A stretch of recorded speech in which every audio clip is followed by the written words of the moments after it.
All right. Good Cool evening. intro. Yeah, you like that? I like Welcome that. to episode 9 of the cheap seats with Pat and Kevin. We are missing episode 8B, so we owe an episode, which will be the second part of the Netflix documentary on the 2004 Red Sox World Series season. So we'll get to that, but coming out of the holiday break, we wanted to jump in and just kind of get something out there. So we're doing a little bit different. So we're live streaming now. So we're live streaming. It's on my Facebook page. It's on the Cheap Seats Facebook page, and it should be live streaming on our YouTube channel as well.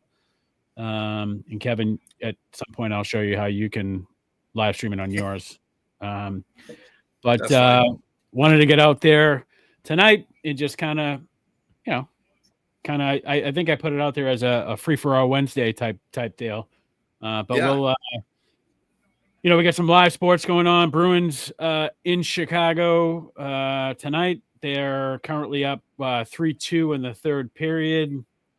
I think the Celtics Early stages of the third, yes. Celtics are at home against And Detroit's cut into the Celtics lead 109-101 with 8 minutes to go in the game. Against the Pistons. I think they're playing without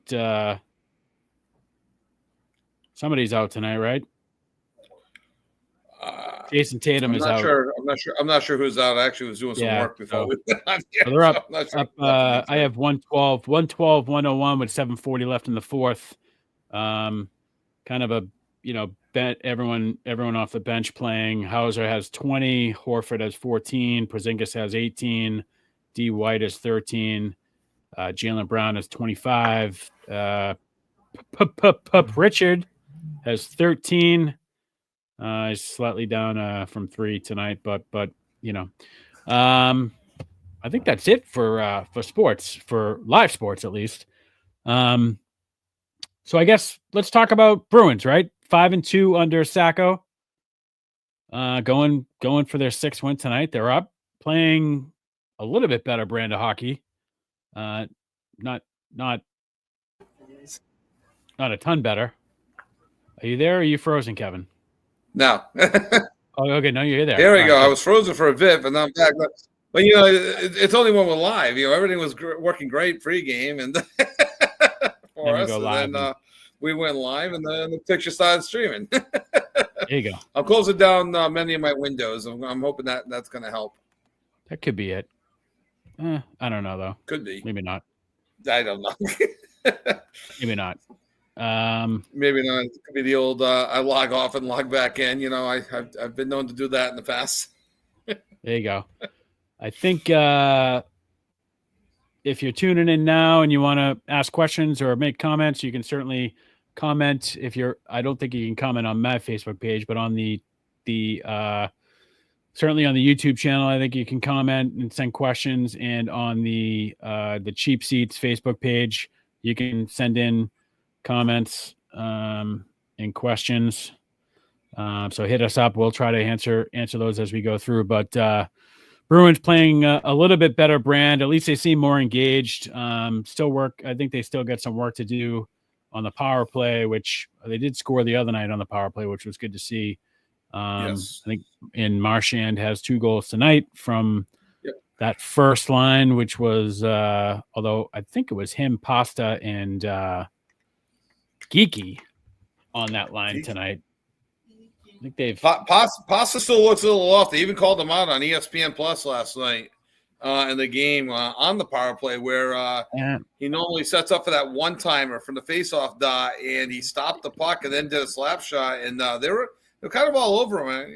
And we've talked about it on the show. We've talked about it here. I think rightfully so. Something is off with Pasta compared to his past performances. So I don't know if they don't know if it's confidence. We don't know if it's confidence. We don't, I'm not sure what it is. I think the more they play and the more he doesn't score, you could tell there are certain players out there that are playing tense. I think Zaka was one, and then he scored a couple, and he seems to have kind of like started to find his groove a little bit.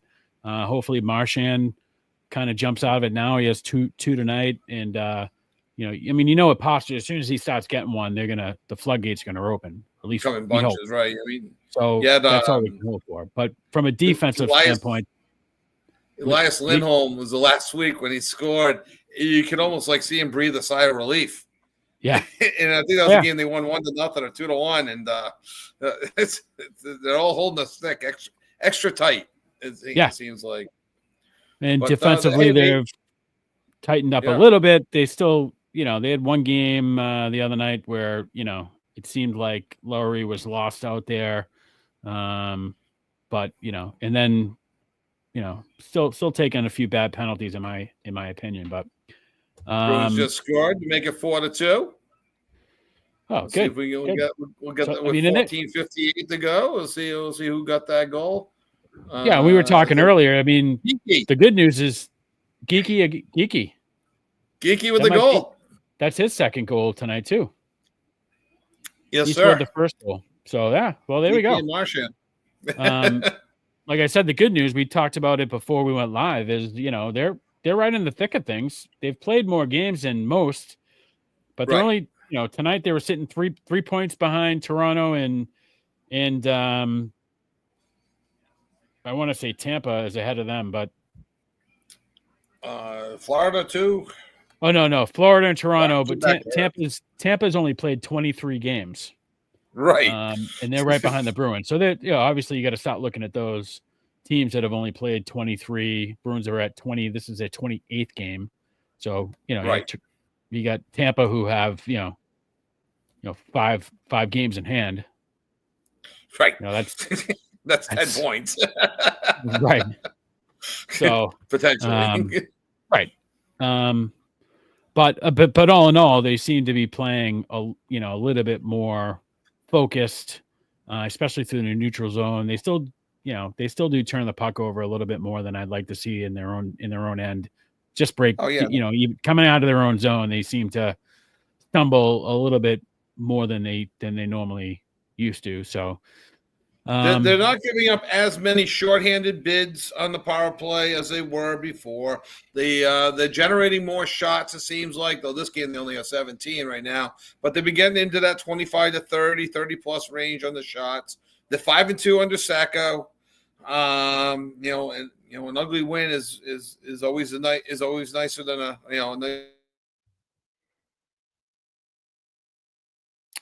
This is true.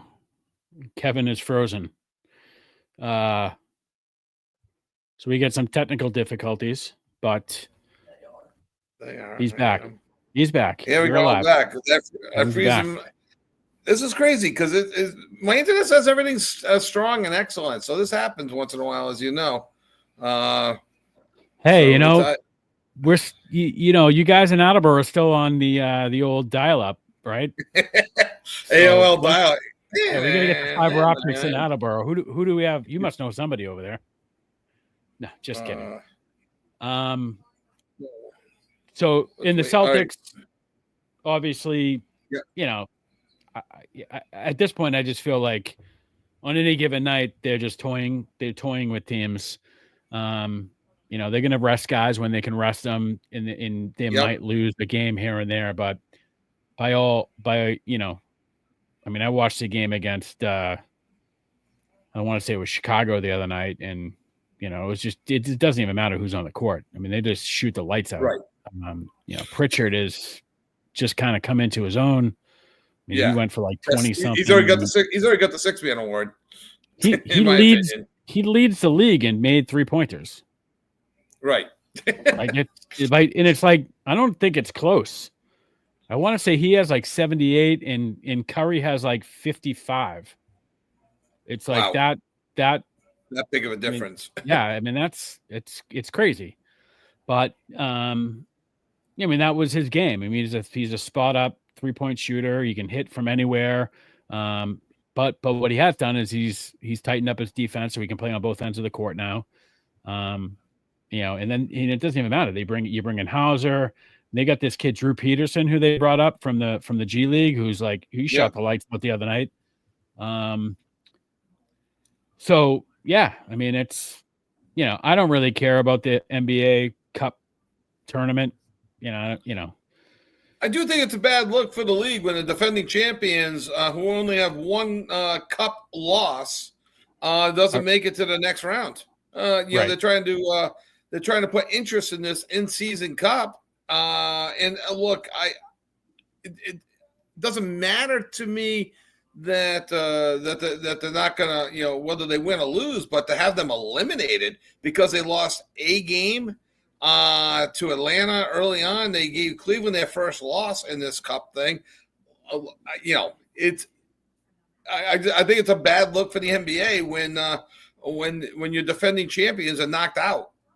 So it comes down to this. So the NBA commissioner Adam Silver is a huge European soccer fan.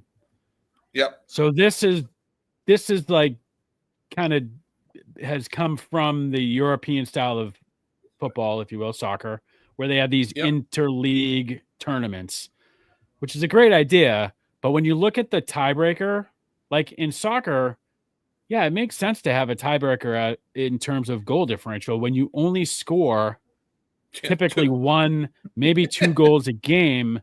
But when you're putting up 230 points combined as teams in your tiebreaker, your third tiebreaker or second tiebreaker, I think, is point differential. It's ludicrous. Right.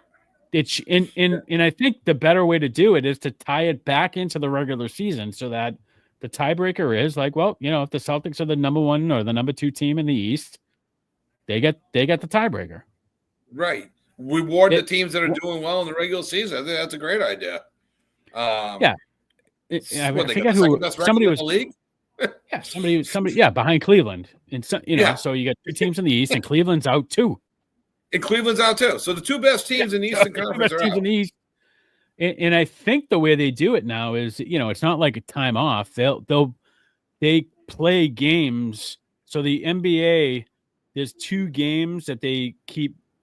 Like the schedule is just open for 2 games, and then during this tournament, they will basically assign you games against teams that fell out of the tournament. Oh, okay, that makes 2 sense. of those games. Yeah. So that's how I didn't realize that. That's how that works. Although at the end of the season, I still think if it comes down to games, like how many games back are you, and you're throwing in, well, hey, they got to play, Charlotte again, and we had to play, the Celtics because they fell out of the tournament, but they're the best team in the league. But that's the only question I would have in it. Like when you have this, team that is, they'll finish 32 games behind, but a team got to play them an additional time because they fell out of the League Cup. I'd be like, well, that game shouldn't be weighted the same as all the other games, but they have enough issues to worry about. I mean, at the end of the year, I'm not when the Celtics are riding the duck boats because they won championship number 19. I'm not going to be saying but it was a marred season because they didn't win the in-season cup. So it's to me ultimately it's not that big of a deal, but it just bothers me. And then like you mentioned, Cleveland, they're not. I'm like, okay, so the 2 best teams in Cleveland, I think, only had 1 loss to the Celtics.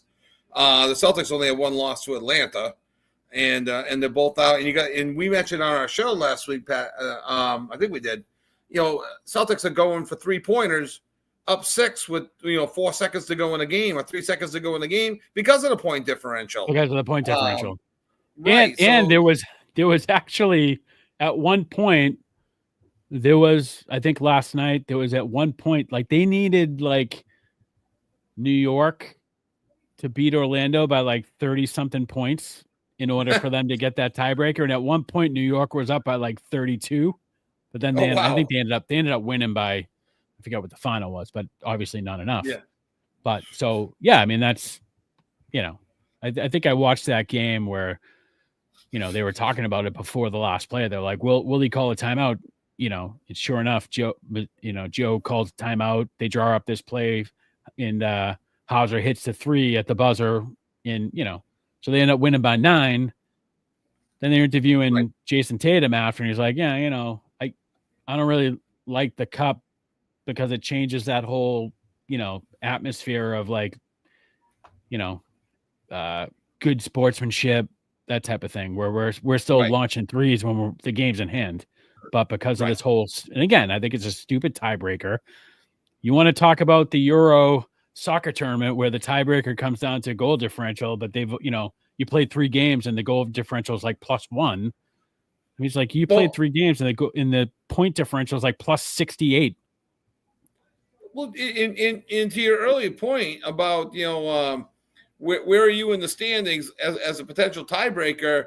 The whole point of the in-season cup is to make the regular season more interesting, give more meaning to the Celtics against the Pistons in early December. Well, maybe you play.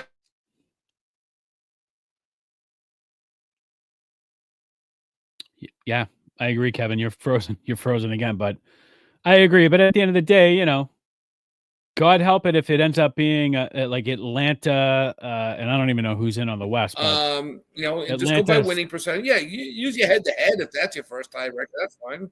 But yeah, which it is head-to-head. Head-to-head is the tie, but obviously it can't be head-to-head because they're not playing. It ends up being like 2 teams. That tiebreaker ends up being a second team from another league, unless it was like a tiebreaker between Cleveland and Boston, and then obviously the Celtics would have won the tiebreaker, but just silly. It's silly. Yeah. The thing that'll change that will be like, God help us if Atlanta makes it to Vegas and they end up playing, I don't know who's in on the West side, but like, it ends up being like an Atlanta Sacramento final, right? Just out of dumb luck. So, but outside of that, the Celtics have really just controlled most of the games they've been in, handedly, kind of seem to do whatever they want. And won last year, but I don't know who they beat. Indiana, maybe? I don't remember. They beat Indiana. They did. Why do I remember that? No, they lost. I think they lost to Indiana. Indiana went to the semifinals. I thought the Lakers won last year. Oh, the cup. Yeah. Lakers won the cup. Didn't they? Lakers won the cup. Or... Yeah. And now, of course, now that they're not in it, now LeBron says he doesn't care about the. I don't really care about the cup, but you cared about it a lot last year when you were winning it. I thought he was going to have Bronny play with him in the cup final. Yeah. He'll be playing in like Italy soon enough. Right, exactly. I don't know how up to date these scores are. Bruins up 4-2 with 8:37 left. Yep, they're in the commercial break right now. And Celtics, I think they're up still, right? 125, 115. Yep, they're on a commercial break as well right now. I might have to switch them over to the other TV to see if we can get. We're having tough reception on one of the TVs, kind of like us.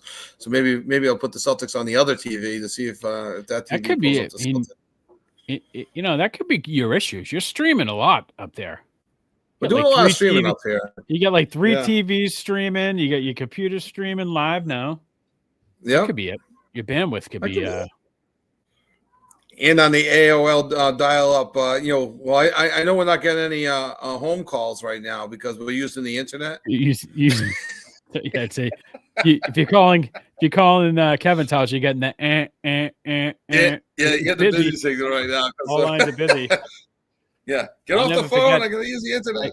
I tell my, I'm sure you've had the stories, right? That you have to tell your kids about what it was like when you're growing up, and I'm like, yeah, we got call waiting because my father was sick of calling the house and having the phone be busy. So we got the call waiting where you used to have to hit the button twice. Yeah. It made that weird sound. We got call waiting because my father worked for the phone company and we were able to get that feature for free. Yeah. And then we had like a cord. I think the phone was on the wall in the kitchen and we had a cord that like was probably 250 feet long that would wrap into all the rooms. So if you wanted to go in your room and talk on the phone, you just pulled the cord. Anyway, we're a little off topic there, but we always have those conversations with my kids when it's like, you guys don't know how well you have it. like, right? Fortunate. And I thought I'd never be that kid who was like, because you hear the stories like, oh, when I was a kid, it's like, oh, Jesus, Yeah. Dad, really? Now There I'm we like, go. yeah, you know. Uphill both It's ways. Yeah. Actually, I said it to, so, you know, my wife was sick this week. So I was like basically in charge of driving the kids to school. And I, you know, my son was complaining about something. I go, again, like I didn't get dropped off at school. I walked. Right. We walked to school. And when I went to high school, I took a train and a bus. I'm like, you guys get dropped off at the front door. You get picked up at the front door. Like, I don't want to hear it anymore, but right. So little obviously hot stove baseball is it's starting to really kick up. I think it was last weekend. Yep. We got the Juan Soto rumors that he had already signed, or it was a deal was imminent with the Red Sox. I haven't heard anything. You know, it was like I think I heard at some point it was up to 12 years, 625 or 650 million. Something like that. It sounds like a decision is going to be made this weekend before the start of the winter meetings, which start on Sunday. They start the 9th, correct? I think. So yeah, so they start Monday, but so they would expect a decision is going to be made by the end of this weekend. It looks like we're still in the mix. I mean, you're seeing stuff come out now. I think today, as recently as today, it came out that the Mets are now announcing that they're in the lead, and right. But as we've said, you know, I'd love to have him. I think he's a franchise player. He's 26. He's in the, you know, just getting into the prime of his career, and he's just an X factor, right? Right, absolutely. No, I would love to have him. And because of all the reports that have been out there, they're in the lead, they're not in the lead, they're in the lead, they offered this or whatever. If they don't get him, I really hope from their PR point of view, that there's a Corbin Burns signing right behind it. Adames maybe from Milwaukee. The kid from Chicago, drawing a blank on his name, the pitcher, with all the strikeouts. What's that? Kolek? That's his name. Crochet. Crochet, the lefty with over 200 strikeouts. I'm a little nervous of the only 148 innings, but apparently I'm the only one that's nervous of that he's averaging 4.7 innings, but that could be a Chicago thing. So if they don't get Soto, I hope they got something. I hope they're quietly working on this other stuff anyway. Well, I heard, I read today somewhere that it was like a Burn. Is it Burnson? Corbin Burns is the actor. Corbin Burns is the pitcher. Yes, from Major League. Yes. That there was, you know, I've heard some crazy number out there, 250 million. He's what? He's in his 30s though, so he's like 33. 30. I don't think he's that old. No, I think it was Snell was. I think Snell was 33. Yeah, I think Corbin Burns is 30. I'm looking up right now. Yeah. Hopefully they have another plan. I heard, you know, the kid from Milwaukee. Yeah, he's 30 years old, Pat. 30. So maybe not a 10-year deal. Maybe it's a 6. No, 6 or 7. 6 for 250 or whatever it was. There was a dollar number out there. But again, as we've said, I won't believe anything until I see them standing at the podium with a Red Sox jersey in their hand. With his name on the contract. Correct. but you know, no, they come out yesterday. They signed Chapman to a 1 year, 10.5 million. From a baseball point of view, you know, I think it's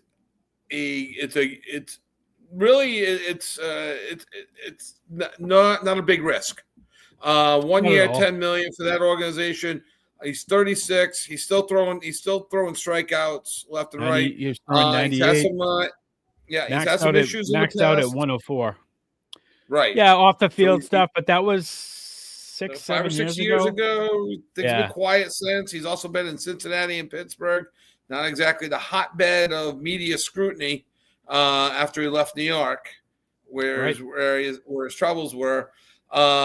We've heard through our sources that Kenley Jansen's retiring, though that's not official, but he is at least a free agent. So it looks like Chapman will be taking would step Jansen's in. place at the very least, whether he retires or signs with somebody else.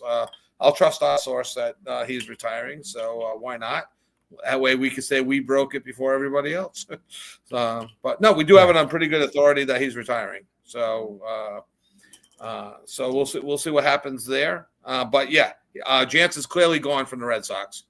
The Sox signed that other guy, was his name Wilson, 37-year-old, that lefty, $2.5 million.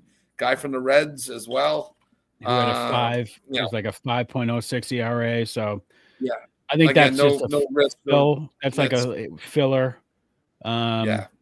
But yeah, I mean they got to make some noise within the next couple of weeks. Obviously, you got to figure out what's going on with Soto. Once that drops, then everything else should start to fall in place behind it.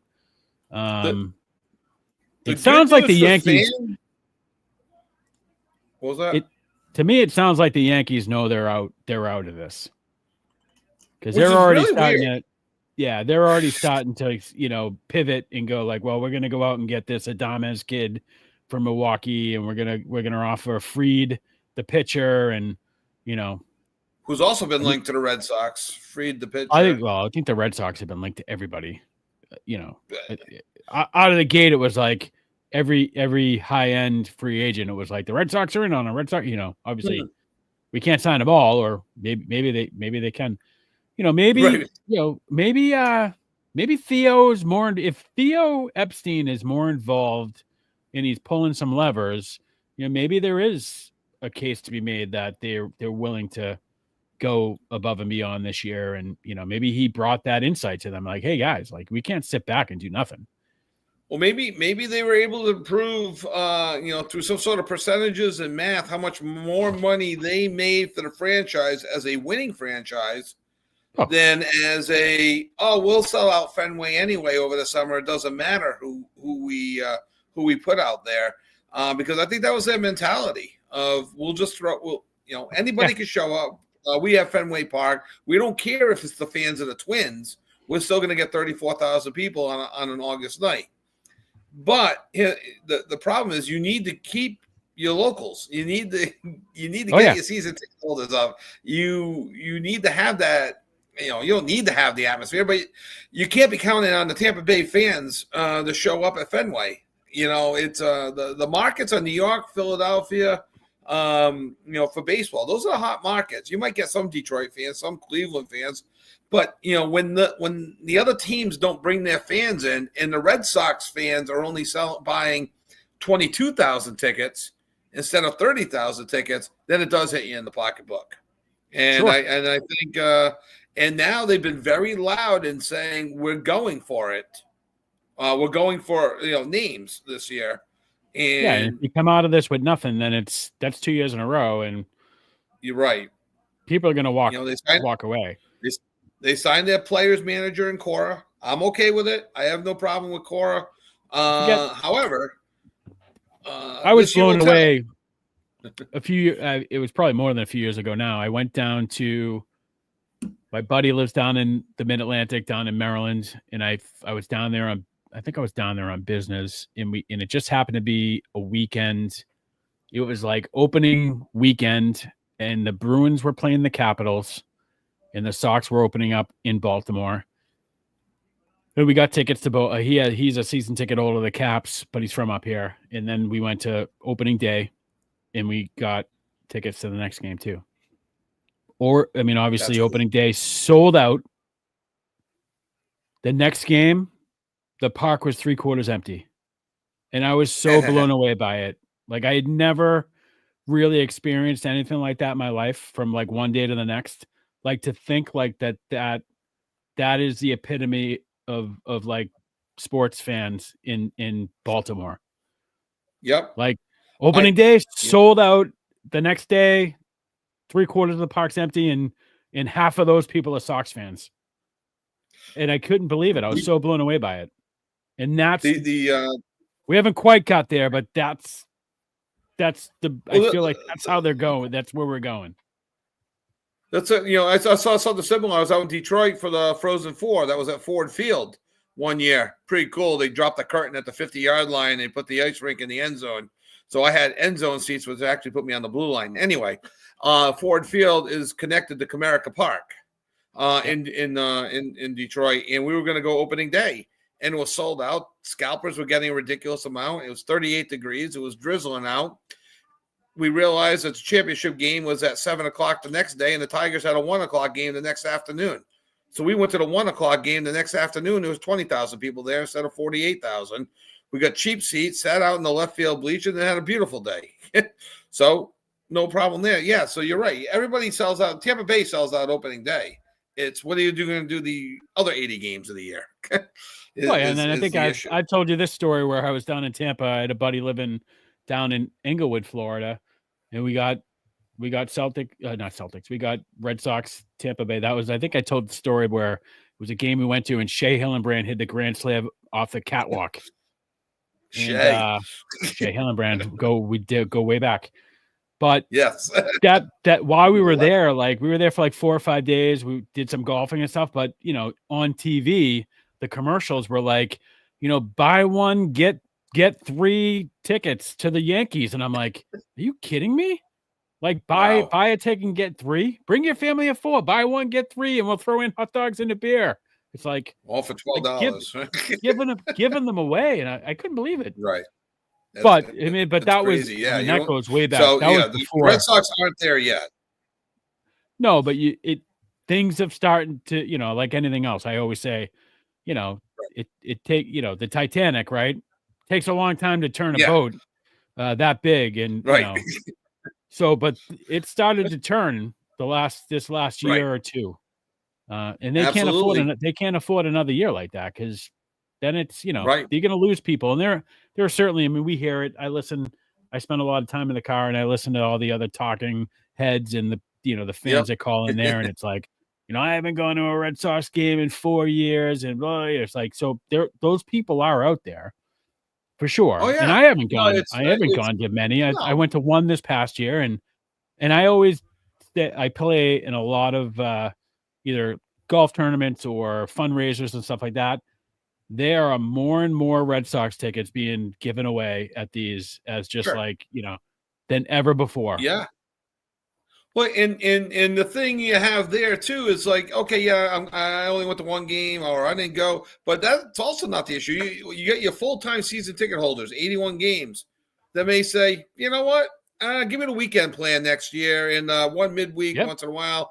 I'll go on the 41 game plan, 40 game plan, and then you get the 40 game plan people. It's you know what, throw me on the 20 game plan, and the 20 game people, or hey, put me on the 10 game flex plan. So it trickles down that way too. So you still got a lot of season ticket holders, but they're taking the lesser packages because it's just not worth it in their mind monetarily to go see Trevor Story get hurt, to see Rafael Devers play with a bad shoulder, that not have a pitching staff that you could name. It's when Connor Wong's second or third best player in the team, I'm good for Connor Wong, but I don't know if I want to drop $400 on the family to go see Connor Wong as the breakout star of the Red Sox. So so that's what they're up against, and that's why I'm encouraged as a fan that they will do something this year. If not Soto, I think they will there are enough names out there that, plus what they have coming through the system, that I think that they can spin and be productive. But they do got to land a big name. If not Soto, some of the other names: Fried, Burns, Adames. Whoever else. The other kid, the other guy from LA. There's 3 or 4 big ones out there. So obviously, I'd love to see them finish this up this weekend. And I don't even care. Give the guy what he wants. 650, 700, whatever you want. Hey, Henry's He's got it. worth If he can afford Liverpool and the sports group and then the Penguins, and he's got the money. He might not Liverpool have with a as much. big win over Man City this weekend. Just throwing that out I there. missed it. Let's put up my tree. Missed it. Although they tied today, a tough tie in the league. I missed that. Anyway, you got me talking RIFC and sometimes revolutions. It's sweet. That's it. It's tough for me to get over the pond to talk yeah. British Premier League or Bangladesh or whatever else. Right. Well, you want to go down the rabbit hole? We've spent many a nights at Hockey Night in Attleboro watching cricket and some of the other crazy sports that you can get on the ESPN, the Ocho, and some bandies. A lot, in the old days of HNIA, we used to do a lot of horse racing over on TVG, the quarter horse racing. So hey, we watched Division III hockey. I have a buddy who's over in India right now. He does a lot of business over there, and he's literally gone to a cricket match, and he's like, it's like watching paint dry, and they're so long. And I'm like, I can imagine that. It's like they're so long. So let's see. All right. So we covered so I think Celtics win by 10, 130-120. Bruins win. Bruins won. Game's over. Yep. Right, stop. 4-2. Yep. 4-2 final. So they're currently 6-2 under Sacco. All good things. Let's touch base a little bit. Let's see, Patriots. They're certainly keeping it interesting. As I said, I think I said it on the show Saturday.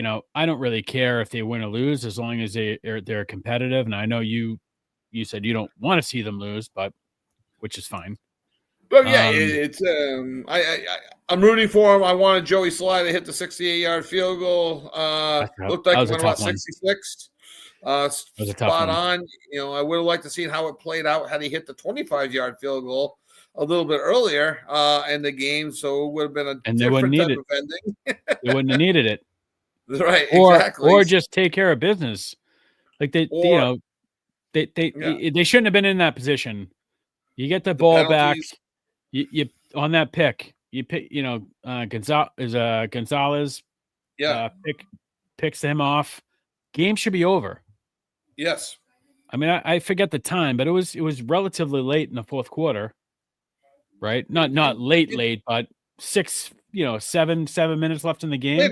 Late enough that you can start killing. You don't go 3 and out. Put a drive together that runs the clock down. Like that's the stuff those are the little, as Mayo says, the little details. It's like, all right, well, you got to start taking care of the little details, and that comes down to maybe the play calling, maybe a little bit of everything. Well, don't forget the little details. You wiped out a touchdown from the red zone with 2 back-to-back offensive penalties, where they did settle. I think they got the field goal that time because he was 3 for 5. So, but it took a touchdown off the board, a Ramondre Stevenson touchdown. So you take a touchdown off the board. You got the missed field goal by Sly. And a pick. This game should have been a win. A pick on the goal line, which wasn't. Right. Which I don't blame May on. No, it got tipped up in the air. Right. I mean, you got to make that catch.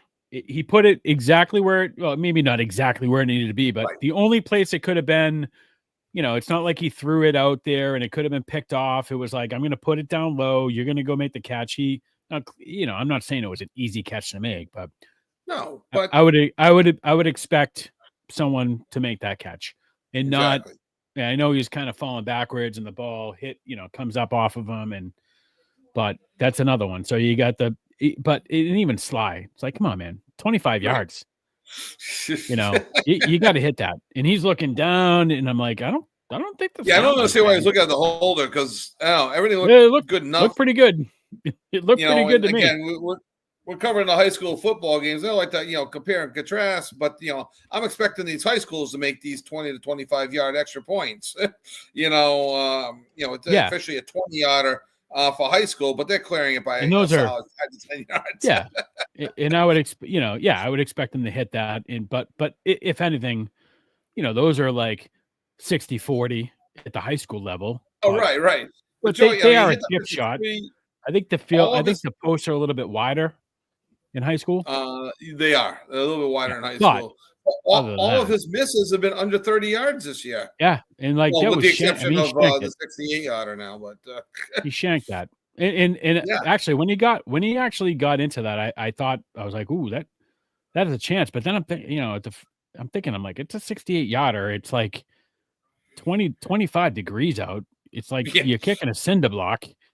Right. And then he got into it. I was like, ooh, that was a lot closer than I thought. He was definitely straight enough. And my brother was at the game, and he was probably around the 30-yard line towards the end that he was kicking. I asked him what he thought. He said he thought he could tell right from the beginning that it probably wasn't going to be long enough, but obviously it was a long enough kick where he was holding out hope. He knew it was straight enough. So I asked him, I go, what do you think? Would have been good from 67? He said definitely from 65, probably 66. He doesn't think 67 enough to be on 68. They did say he was hitting 66 yarders before the game, which is why. Yeah. Here's the other factor is like you got to throw the red flag on that catch on the sideline that clearly hit the ground. Somebody has to be in his ear saying, yeah, it definitely hit the ground, or it definitely trapped, or there was some help there. Throw the flag. And if that's the play I'm thinking of, Pat, correct me if I'm wrong. Wasn't that like 2:30 to go in the game? Yeah. So it would have been fourth and it would have been like 4th and 9 instead of 4th and 3 or something like that. So my point is, he throws a red flag, he loses the timeout, but he still got the 2-minute warning and has 2 more timeouts after that. Yep. You can't save the red flag. So he loses the timeout, but there's still 2:30 to go in the game. Like it's not like taking a timeout in the third quarter. It's pretty close to the time of the game where you start using your timeouts anyway, in and around the 2-minute warning. So it would have been the worst case scenario to throw a flag, and you can't save the challenge flag because only the booth initiates challenges after 2 minutes. So that was literally your last chance to use the challenge flag, and he probably would have been right. And if you wrong, he uses his first timeout. He's still got the 2-minute warning and 2 others. So. So that's where you blame the coaching. You wonder why, again, in hindsight, why not throw the Hail Mary? Drake May's got a strong enough arm, I think, to reach the end zone. You've seen Hail Mary's work. So it worked this year with a rookie quarterback. And they were arguing this on the radio. A 68-yard field goal has never been made. A Hail Mary has worked. So statistically speaking, you get a better chance of making it with a Hail Mary than with a 68-yard field goal attempt. Yeah. So lots of things. That's why I want to see him win. That was very exciting. I don't know college football good enough, well enough to say, oh yeah, now they got the number 1 pick. They'll definitely take, I don't know, the Boise State running back. I'm hearing good things about him. But does he play at Boise? So they're not going to take him. But they need a left tackle. They need a whole new defense now. They need a whole new. It's like, I don't know. Well, here's I think Jacksonville has the number 1 pick right now. They don't need a quarterback. Or maybe don't forget Jacksonville beat the Patriots, didn't they? Yeah, but they're not tied. Jacksonville only has 2 wins, so there's still a game now. Obviously, as of today, although Jacksonville is a perfect segue because Jacksonville could need a quarterback after this past weekend. Oh yeah.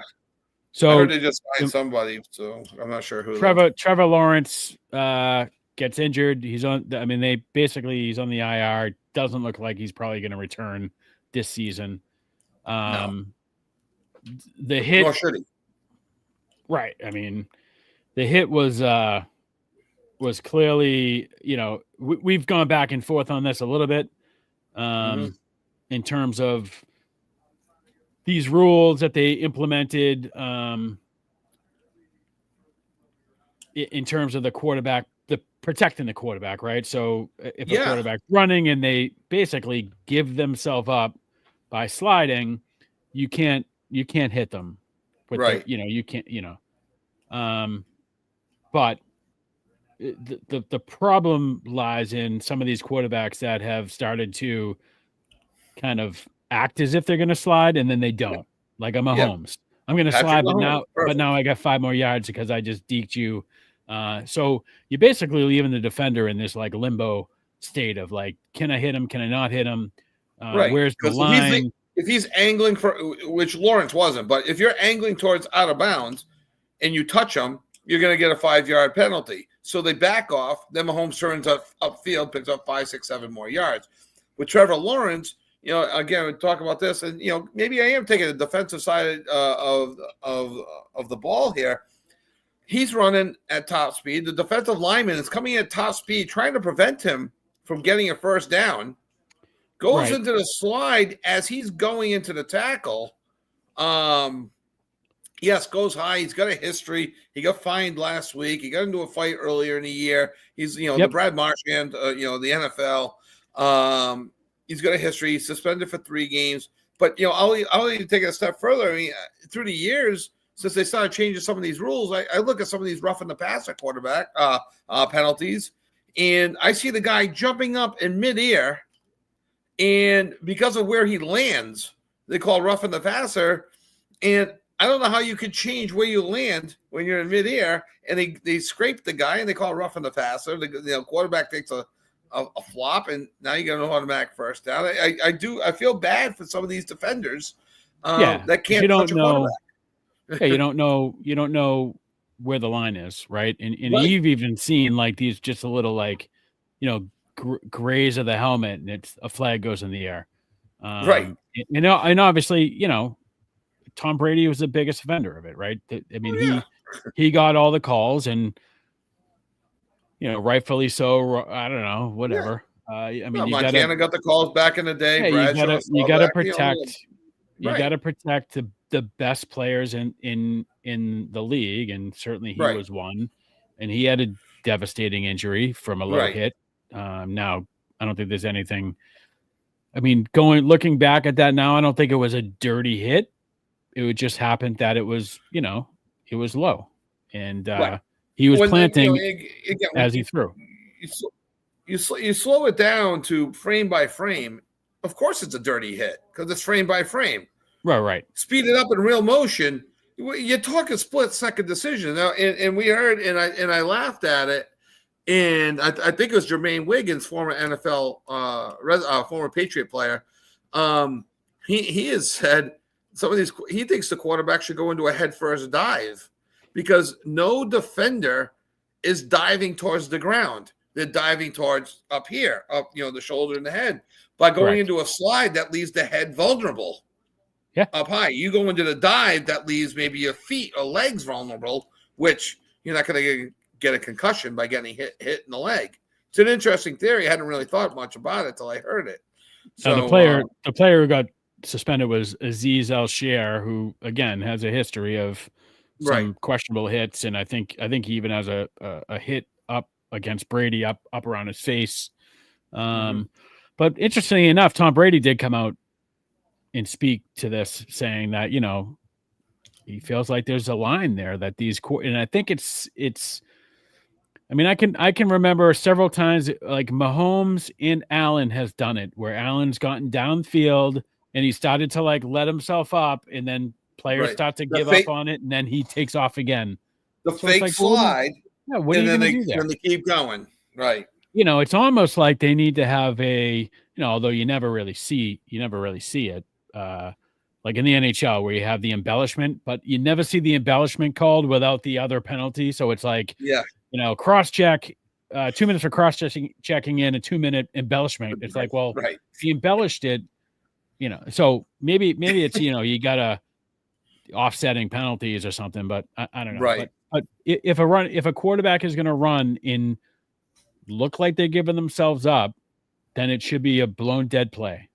And you can't now, now I'm going to deke you and gain another 15 yards because You gave up on the play because you can't hit me if I'm looking like I'm going to slide.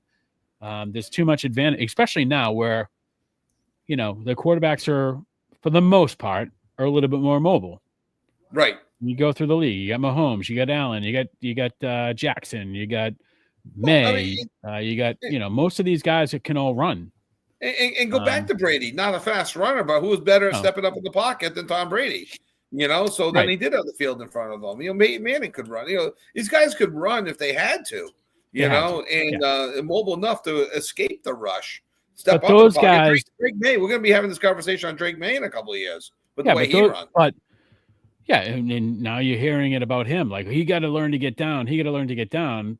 But maybe there's something to that. Maybe he's been trained to go head first or dive because there's less potential. Although he has taken a couple hits, but I think Trevor Lawrence put himself in a position that now listen, I'm not condoning the hit, but when he slid, he was almost sitting straight up. Right. I don't think there's anything he could have done, but even the Houston coach kind of came out, and I didn't hear the interview, but supposedly he came out really to try to protect his player and was like, he needs to learn how to slide. He kept his head up, and it's like, well, but again, it's like, where's the line? You don't know. Really? Sometimes these players don't know. I give most of the players the benefit of the doubt. Maybe this guy I don't because he has a history of it, but for the most part, I don't think there were guys out there trying to take quarterbacks' heads off on plays like that. They're putting their own livelihood at risk. Now, now the guy from Chicago, he's out for the rest of the season so he's not getting paid. I have no idea what his contract status is, but if he's any sort of free agent, I don't know if I'm signing him, because of his history, so it's, but the NFL has put a focus on protecting the quarterback, but I've seen, how about the running backs, right? We talked about this a little bit where these guys are running, they're maybe 2 or 3 times the size of a quarterback. Right. For the most part. You got some quarterbacks that are just, huge, but like Winston and those guys who are just abnormally big for that position. But, these guys are running full speed and they're leading with their head. Right. Right. But there's no rule against that. No. These guys can take, now outside of the defender can't hit them with the crown of their helmet to helmet, but a running back can lead with the crown of their helmet and initiate contact. And don't forget too, the stiff arm that the running backs can do. Right. Hands to the face mask. The only thing they can't do, they can't grab the face mask, but they push their hand right up into it. Yeah. And that's perfectly fine. So, obviously you can't police everything and have a rule about everything, but it does seem like there's some inadequate, penalties that are in place for certain positions and some inconsistencies here and there. And, but it is what it is. Obviously we haven't even gotten to the baseball stuff, right? And they're talking about the golden bat, which comes with its own set of issues. And, we'll touch base a little bit on that on the show on Saturday morning, but I read some good guests. We do not have our guest for this Saturday. However, our guest looks like he should be able to join us. And we'll keep it a secret. We'll keep it under wraps for now. Our guest should be able to join us not this Saturday, but things become more official next week, and should be able to join us. Exciting! That's exciting. So we're gonna feature that. So tune in. We'll put it out there, but tune in. A week from this Saturday, we're gonna potentially have a special guest on to talk in studio, and potentially some should be fun. Some shout outs and some good information out there. I think that'll be exciting for us too. Trying to line them up for basically for 45 minutes. We'll do our local stuff from 9 to 9:15, and then basically we'll have the baseball hour. That'll be great. That'll be great. Interesting enough. There was a lot of talk about some certain things this morning that we'll tie right into this, so it'll be good. That's exciting. Yeah, we're gonna keep it on now, but everyone needs the golden batter though. Just to throw it out there, I'm against it. Just so you know. Yeah, well, I think I shared a I don't even know what they call them anymore. I shared a tweet, or I don't know if they call them X's. I shared a tweet where Clemens came out and said, "Okay, so great, so Ohtani can come up and be the golden bat guy, or maybe I get him out, right? Bases loaded, I get him out. Now they can use the golden bat, and he can come up again, and I got to face him again." It was Roger Clemens that said it too. He goes, "I just struck out Ohtani. Now I got to strike him out again. Now I got to strike him out again." And that might have been like an 8, and I'll take it a step further. What if that's an 8 or 9 pitch at bat? Right. And you finally you win the battle. You're Roger Clemens. You won the battle. Oh, now we're gonna come up with another 5 or 6 pitches to get Ohtani out. I mean, yeah, that's exactly what it's designed for. And then there's just too much. There's too much involved with that. Like, what if he's on base? Right. You're going to go like, hey, we're going to use the golden bat. We're going to bring Ohtani in. He's on second. So we're going to put Joe on second. And Ohtani's going to come in and hit. And then it's like, all right, well, do you have to do that before? So what if they made a pitching change? Right. Well, that's the other thing. Well, and now it's like, well, now we're going to use the golden bat and we're going to bring Ohtani back. He's in second. It's like, all right, well, we just made a change based on who was up. Now we can't make a pitching change again. In all the recent rules, the relief pitchers coming in to face 3 batters, unless it's to start an inning or something like that. The pitch clock, the shift have all been designed to move the game along. It's worked. Yeah, the games went from 305 down to about 240. I haven't minded the extra inning rule. I haven't minded that. I don't mind 3-on-3 in hockey. That goes back to regular rules in the playoffs. I don't mind the ghost runner rule in extra innings. I thought I was going to. I don't mind. I don't mind the pitch clock. However, again, everything was designed to keep the game moving. This golden batter rule, okay, now you bring Shohei in off of second base so he can go bat again. Does he get the swings in the on-deck circle? So then he comes up the bat. So then the other team switches pitchers. So the same pitcher doesn't face Shohei 2 out of 3 batters or 2 batters in a row. So now you've just slowed the game down again. So it's intriguing, but it's not a video game. Right, but they also need to have some. I mean, I guess I would understand it if it was like, and I think there are some other like you can only do it after the 8th inning or something like that. Yeah, I've heard that. There's some other things, but even still, it's like, it should only be in certain scenarios, right? And even then, I wouldn't say I'm a purist. But I still think, like, if you're going to make a change, like even the what did you call it? The ghost runner? Yeah. I mean, that is a rule in international baseball. Right. That's how they do. That's how they've always, or I don't know if it's always, but right. So it's not like they just created some new rule. It was like, well, it's already being done in the international level. Be test market sometimes in the college level, lower minor leagues. Whatever it is. Right. Then the pitch clock again. We had to do something to shorten the games, and all that was like we have to do something to shorten the games without risking the advertising dollars, right, from the commercials or whatever, right? So, and I'm sure there was other ways they could have gone about doing that. Like we again, I watch a lot of soccer, not as much as I used to, but no. I had a theory before all these rules came out. I had a quick little theory of you want to knock 16 to 17 minutes off a baseball game. You go from 2.5 minutes in between each half inning to 1.5, and then where it says like if you're tuning in, it says down on our screen and have questions. You put McDonald's on the bottom and Ford on the left side, and you play the game, and they are doing that. Yeah, well, this is before they started doing that. Okay, so do that. Do Ford, do Chevy, do McDonald's, do Burger King. Run ads up to the first I told you. I was watching it must have been the Bruins. Watching the Bruins game once, and they had the advertising going around the board where it was like a tire rolling, and my wife goes, "Geez, my wife goes, how do they even concentrate with that stuff all on the boards?" And I'm like, "Well, it's not really there."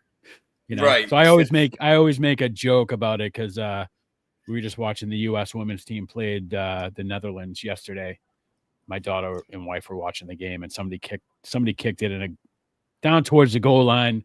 There was a little bit of an altercation, and somebody fell over the fake advertising little banner that looks like they have them made so it looks like it's real. And I go, right. Oh, geez, they ruined the banner. And my wife looked at me, and I'm like, all right, I get you. Oh yeah, but, you're starting to hear a little bit more and more people going to a football game for the first time, in person, and where's the yellow line?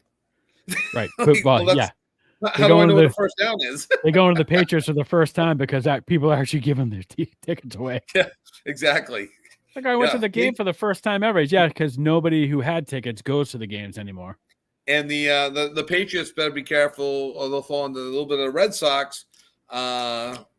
People, tickets are cheap on the secondary market right now.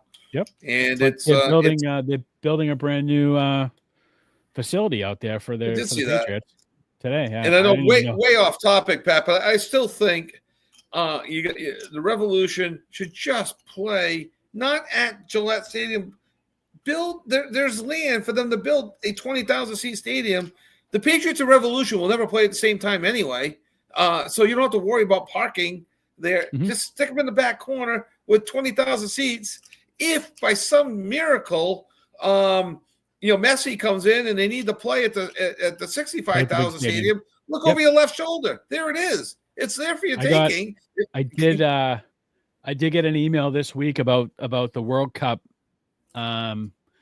So I think I told you I got season tickets to the Revs initially because I wanted, I knew the World Cup was coming. At that point, we didn't know if Gillette would get a game or not. Now, obviously, we know they will. So I thought that season ticket holders would get access, which they don't. They're not getting access. Right. Everything's sold through FIFA. But you do have access to, if you wanted to buy seats in the club areas. So I'll tell you, the package they just came out with, it was tickets to every game in some club section, which gives you access to the club like 2 hours before the game, and then tickets in the stands. Yep. You want to know how much it was? Every game. I think it's seven games total. Seven games. Take a gander. Right off of that, let me just go with 20,000. 28,000 per ticket. Oh, I was close. That wasn't bad. I was only off by 8,000. I was like, first of all, I was like, why are they sending me this email? Yeah. But I was like, oh, and then it does say like in there, like, there will be no individual ticket sales through the Revolution. Everything's handled through FIFA. And if you want to advertise on the cheap seats and send Pat and I to the World Cup for 28,000, feel free. Right, yeah.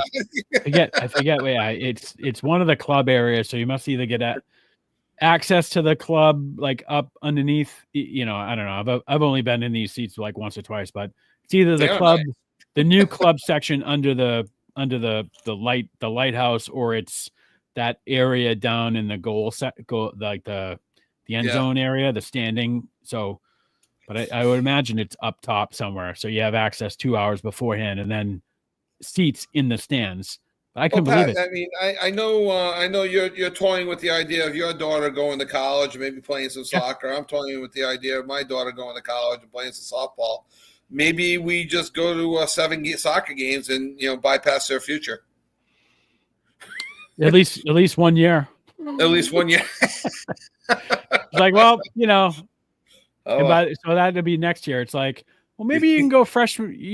We'll do defer a year. Yeah. Take a year off because I want to go to the World Cup.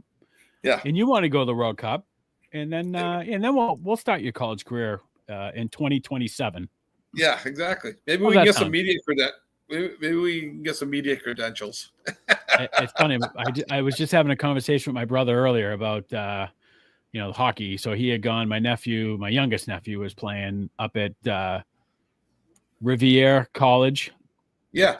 Up in New Hampshire. So there's a rink near there where it's a D3 hockey program. Yeah. And my brother couldn't believe, he's like, there's not one kid on the team that's not older than 23. No.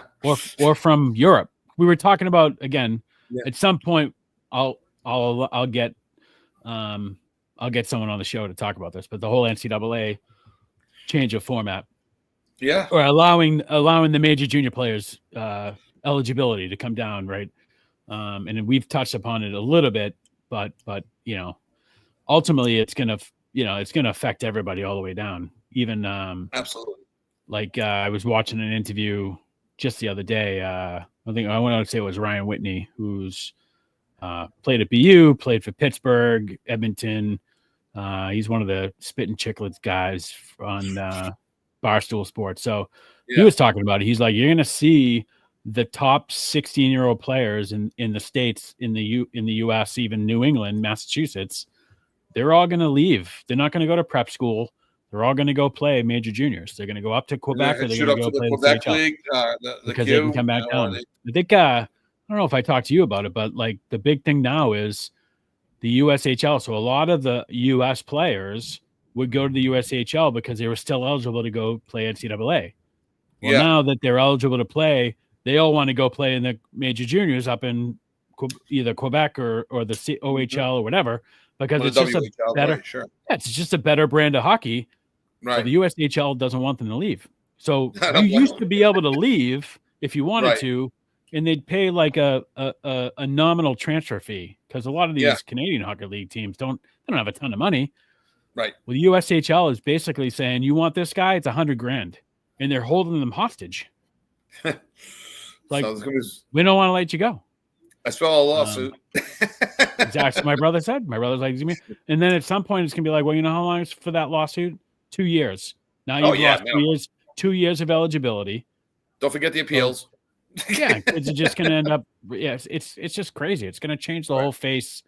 But he was like, he wanted to go like, what do these guys do? There's like 2 guys from like Stockholm, Sweden on the Riviera. But my brother's like, I didn't even know they had a hockey team. Yeah. I go, here they are. It's like all these, and there were actually 2 kids from Reading, where my brother lives in Reading, who played in Reading. And he goes, I don't even know what they've been doing. They graduated like 4 years ago. They're freshmen. He goes, I don't even know what they've been doing. He's like, because they played. He's like, they played during like the COVID, because we were just kind of having a conversation about like maybe, my nephew's a senior this year, so he's going to play probably a bulk of the games for Reading, and what is he looking to do after? Maybe juniors, maybe this, that, and so we just started talking about that, and he's like, the junior, the even D3 hockey, it's 23. You're a freshman. Yeah. And we know it. Great. We know it because we hear the stories from Pete from Douglas. Pete from Douglas. So, exactly. It'd be interesting. I'd love to try to get. I got to reach out to those guys that I talked to earlier and see if I can get them on to talk a little bit about that, because it is certainly interesting. I don't know what the NCAA is doing. I think they've made a lot of decisions over the last few years that just, I don't think they really thought things through fully in terms of what the ramifications. Some knee-jerk reaction thing. Yeah, the whole NIL stuff. I mean, you got guys making more money than they'll make even if they came to the pros. So why would they even go? Right? Exactly. I mean, you got Sanders' kid. It's like he made like $25 million this year. Yeah. I don't even think he'd make that in his first rookie deal. No. Probably not. No, the rookie deal in the NFL. The rookie deals are all. It is what it is. I mean, exactly. So he would have to wait till he's 24, 25 in that range before he gets the. It's like, you mean I got to take a pay cut to go play for the Jets? You kidding me? Exactly. Right? Exactly. So, all right. So let's see. We've been on for an hour and 9 minutes. So we're going to wrap this up, but Kevin teased it. So not this week. We'll certainly confirm this all, and we'll get it out there on all of our social media. Yeah. Huge guest who's going to be coming in into the studio, not this weekend, maybe next weekend if not. But we'll firm up the date, and we'll do. It'll be 45 minutes of baseball, hot stove, and super excited about that. and some fun things as well. So should be fun.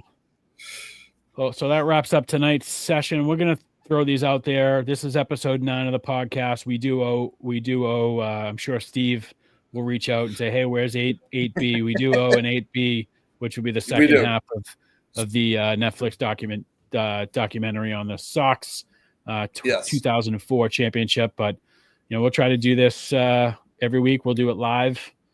You can always check it out on our Facebook page and on our YouTube channel and wherever else I can stream. I think I can stream up to 3 now. You should be able to stream it on yours. I'll show you how to do that. And then tune in Saturday morning. We'll be on at 9 a.m.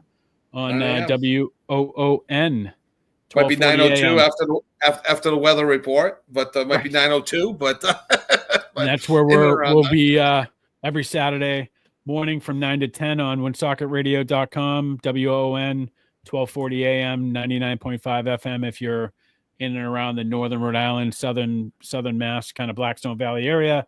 But it always is streaming live on WOON's YouTube channel and on all of our social media as well. So appreciate everyone tuning in. And again, we'll be putting out some social media stuff, and once we confirm the date with huge special guests coming into the studio. Looking forward to it. All right, Kevin. You guys have a good night. I'll talk to you. Have a good one, everyone. See ya.